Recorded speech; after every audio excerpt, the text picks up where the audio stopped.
Assalamualaikum teman-teman pecinta begonia lovers. Video singkat kali ini sebenarnya sambungan video kemarin ya, yang saya lewatkan tips ke-6, yaitu penempatan begonia. Di sini saya bagi penempatan begonia yang baru saja kita beli online dari hari pertama hingga ke 2 minggu, dan penempatan begonia yang sudah lama dirawat. Bagaimana sih penempatan yang tepat menurut saya, yang paling tepat untuk begonia ini? Oke, langsung saja. Yang pertama, nah teman-teman, saya tahu semua pencinta tanaman hias, lebih khususnya begonia, pasti sudah tahu bahwa begonia ini, apalagi untuk begonia yang baru saja ditanam dari beli online, harus ditaruh di tempat yang teduh, yang tidak terkena sinar matahari langsung. Cuman ada banyak pertanyaan di mana menjadi tidak jelas tempat teduh itu seperti apa sih tempat teduh yang paling tepat untuk begonia ini. Syarat yang pertama yaitu tidak terkena sinar matahari langsung, dan syarat yang kedua yaitu harus mempunyai sirkulasi udara yang baik. Kalau untuk versi saya menempatkan begonia yang baru dibeli online, yang baru saja ditanam seperti ini teman-teman. Saya menaruhnya di tempat yang sejuk, men-setting lingkungan yang sejuk dengan memberikan di sekelilingnya tanaman-tanaman lain. Bisa dilihat ini ya, saya angkat sebentar. Jadi dia teman-teman terlindung bukan hanya dari sinar matahari langsung, tapi juga dari udara yang panas. Karena kan tempat kita kalau udah masuk jam 9, jam 10 ke atas dia sudah mulai panas teman-teman. Nah, dia bukan hanya tidak boleh terkena sinar matahari langsung, dia juga tidak boleh di cuaca yang panas karena dia belum beradaptasi, masih masa dalam adaptasi. Tips yang selanjutnya, bisa ditaruh di kamar mandi, cuman ada syaratnya. Kalau ditaruh di kamar mandi itu tidak boleh 1 hari full. Karena apa?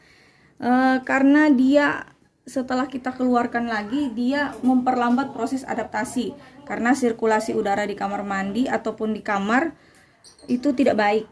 Jadi kalau menurut saya lebih bagus di tempat yang terbuka seperti ini, karena kita tidak menyungkupnya jadi ini, dan sudah memberi air bawang, jadi lebih fokus ke bagaimana dia pulih dari stres secepat-cepatnya dan bisa beradaptasi dengan lingkungannya secepat-cepatnya juga.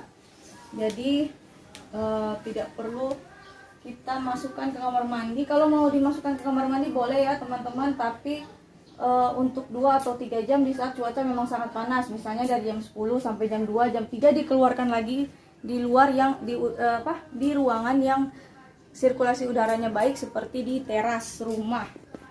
Yang kedua teman-teman, bagaimana penempatan begonia untuk begonia yang sudah kita rawat, artinya dia sudah kuat, sudah menyesuaikan dengan lingkungan. Sama saja sebenarnya di tempat yang teduh, dan cuman harus yang agak lebih terang karena dia sudah menyesuaikan dengan lingkungan, sudah kita rawat lama gitu. Ini seperti ini contohnya. Cuman untuk saya memilih untuk tidak memberikan tidak membiarkan dia terkena hujan secara langsung. Saya menaruhnya di teras atau seperti itu. Saya menggunakan fiber dilapis dengan paranet. Paranet fungsinya buat menyaring udara panasnya dan menyaring hujan. Cuman ini tidak kena hujan langsung karena saya pakai fiber. Mengapa saya memilih tidak mengenakan hujan secara langsung?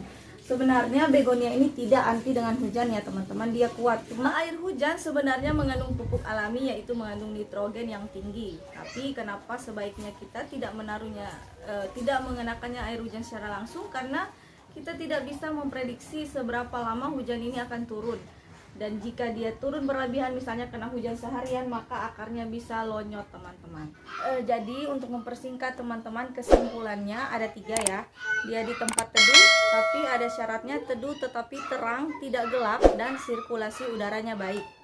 Jadi untuk mempersingkat teman-teman, kesimpulannya ada 3 ya.